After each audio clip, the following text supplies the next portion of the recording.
સિંહનો નવો મિત્ર। એક મોટા જંગલમાં કેસર નામનો એક શક્તિશાળી સિંહ રહેતો હતો। તે જંગલનો રાજા હતો। એક દિવસ ચાલતી વખતે કેસરના પંજામાં એક મોટો કાંટો ખૂંપી ગયો। ઓહ, આ દુખે છે, તેણે ધીમેથી બબડ્યું। થોડે દૂર કિશન નામનો એક દયાળુ માણસ લાકડા વીણવા આવ્યો હતો। તે શાંતિથી ચાલતો હતો। કિશને એક દુઃખી સિંહને જોયો। કેસર પીડાથી જોરથી શ્વાસ લઈ રહ્યો હતો। કિશન ડરતો હતો, પણ તેને સિંહ માટે ખરાબ લાગ્યું। મને મદદ કરવી જ પડશે, તેણે વિચાર્યું। કિશન ધીમે ધીમે સિંહ પાસે ગયો। તેણે સિંહના મોટા પંજાને નરમાશથી પકડ્યો।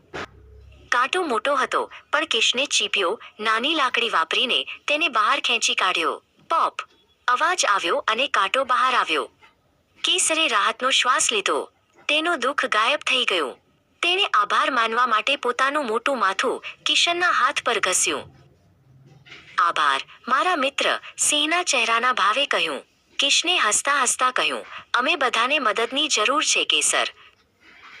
તે દિવસથી સિંહ અને માણસ સારા મિત્રો બની ગયા।